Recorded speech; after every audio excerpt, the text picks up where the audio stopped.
So can you tell me how you get to know your neighbor? Sure. I often meet my neighbors when we're outside, like when I'm mowing my lawn, or when something happens in my yard, like a giant tree fell on my lawn and just missed my house, and then my neighbors came over to help me clean it up, and one of them brought a chainsaw, and that was kind of how I got to know him. And I walk a lot in my neighborhood, and so my neighbors see me, and I see them outside, and I talk to them, or I comment on their lawn signs, or whatever's sort of going on, like in the neighborhood, or those that have dogs, like I get to know their dogs. So dogs are often a good introduction to your neighbors, because like you can talk to a dog without it looking weird, and then you're like, oh, and what's your name?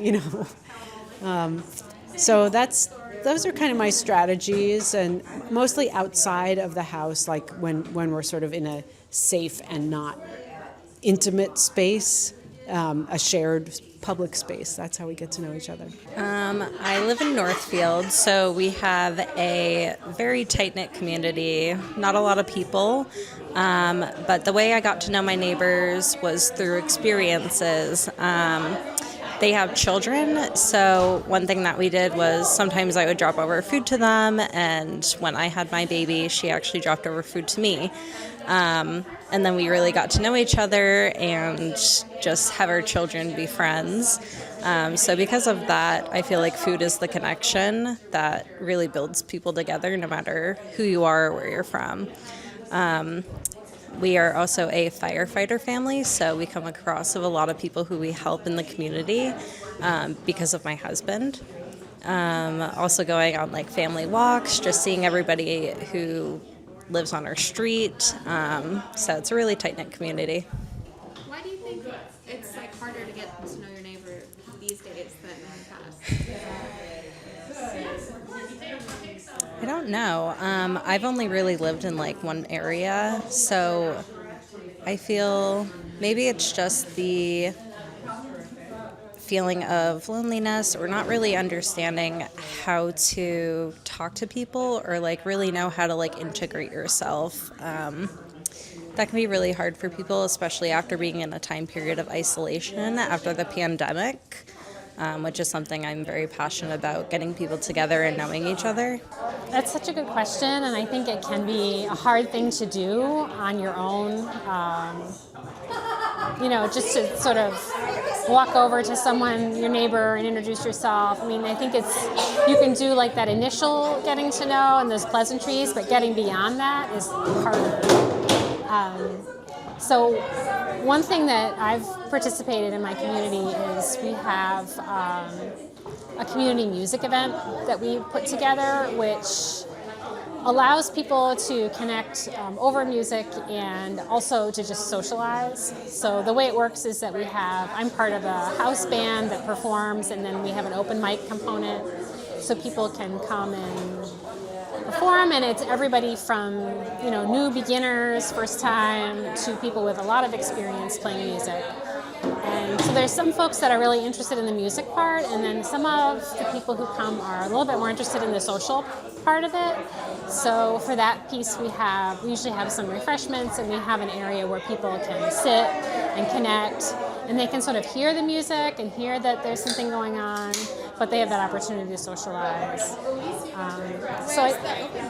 It's in Petersham, which is where I live, and where the founders of this event, we're looking for a way to use music to bring the community together and create a social opportunity for people in a place where there wasn't a ton of arts or cultural activities available close at hand.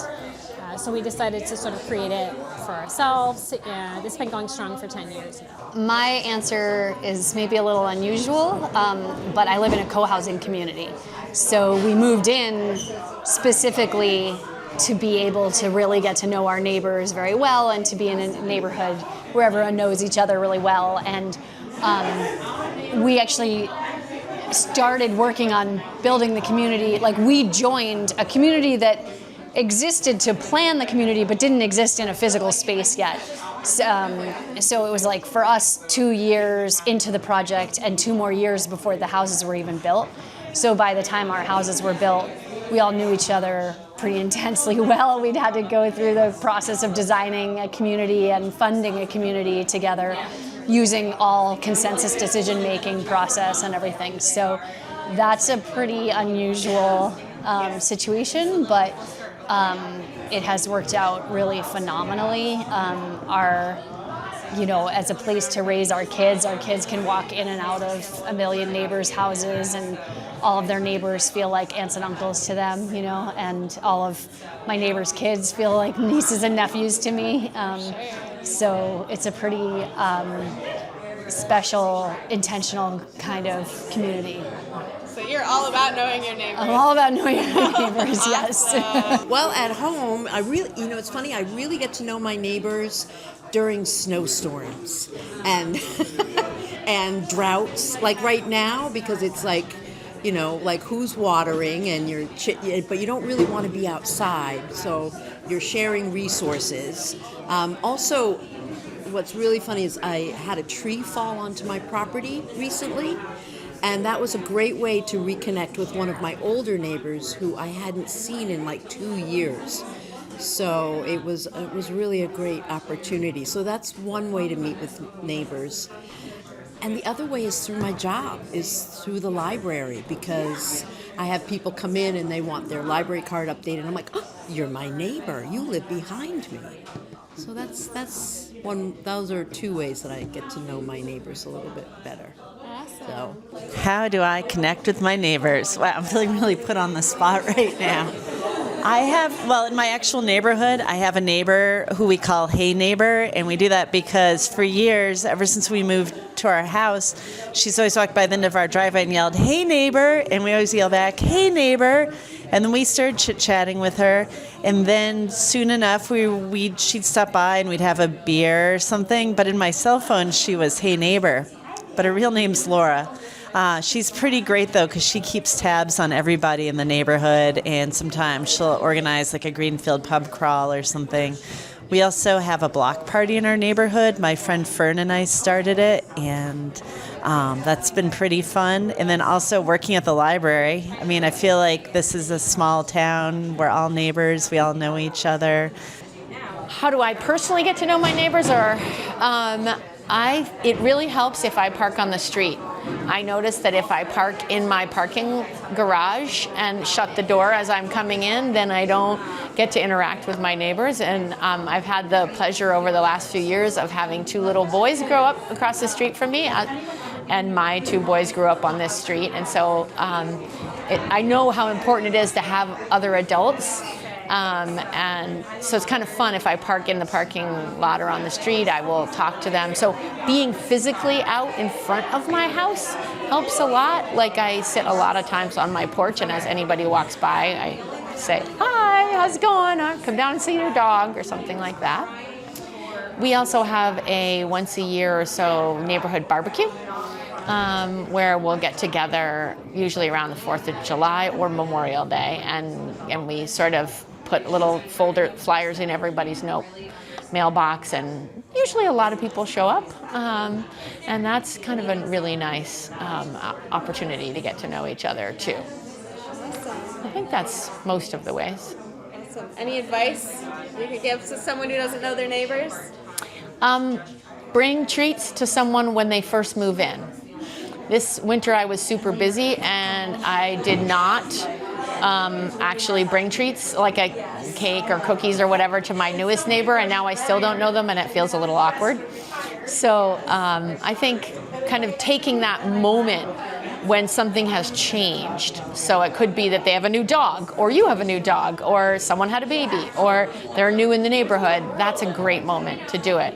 And otherwise, just to be really not shy about saying hello, because there's a lot of research that shows that kind of psychological generosity is really good for you and for them and good for your health. So just gate crashing. So I will answer that in 2 different ways. I will answer my neighbors near my home and my neighbors in my work. So I work at Community Legal Aid, and I oversee our work in Hampshire County and Franklin County. And the best thing that we have done recently is open a fully staffed, fully opened office right around the corner from you all on Hope Street, across from the courthouse. And that has really helped us to get to know our neighbors, the community that uses our services, low-income families and elders, as well as the other nonprofits that are in the community. So we've been doing a lot of outreach. We had a ribbon cutting in the winter to welcome everybody in to see the space, which is great. And we've just been doing tons of outreach, inviting people into the office and going to visit people at their offices. So we at Community Legal Aid can meet our neighbors in Franklin County. Yeah, it's been great. And then at my home, I think the best way I meet my neighbors is I live on a busy street and I do a ton of gardening. So I am always out in my garden, and random strangers will just stop by to admire some blooming plant, and we get into a conversation and we get to know each other's names and where we both live and make those connections. And it's such a nice walkable, we're right in downtown Northampton, about a 5-minute walk to town. So we get a ton of people walking by. So you really get to know people because they walk by on a regular basis, and you get to sort of know people's names and make friends and get to know the community that way. Just really great. If people have a garden, I'll usually comment on like their flowers or trees or stuff like that. I may just like drop over and bring them something for my garden. Awesome. Yeah. Do you have any advice on how some random person should get to know their neighbors if they don't know their neighbors? I guess you could kind of just wave to them, just kind of sort of acknowledge them, just say hi, be friendly, and after you've waved at them for 3 to 5 times, then maybe you can say, hey, I don't know, strike up a conversation. I think you first have to be comfortable with being uncomfortable at first, right? That first notion of walking over to somebody that maybe you haven't interacted with before. There's still an element of all of us being kind of like grammar school kids. We're going to meet new people for the first time, and we're kind of nervous about it. And like, what are they going to say? Are they going to think weird things about it? I think there's always that part of that in our brains that never goes away. And so I think it's being comfortable with being uncomfortable and understanding that we all have value to add to any conversation, really.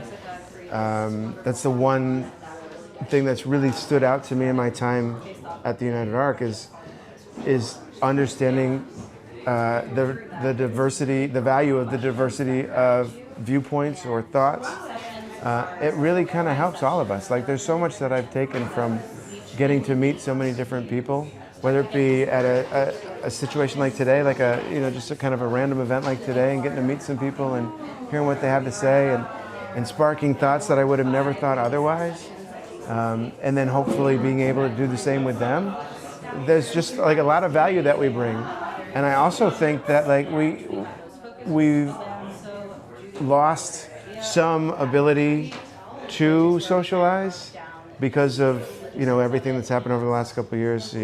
COVID pushed us all into a building, and social media made it easier to communicate without having to be face to face with people. I think it's really important that we take the opportunity to kind of break from those what have become norms and get back to that notion of feeling comfortable talking face to face and with some of the amazing people in our community.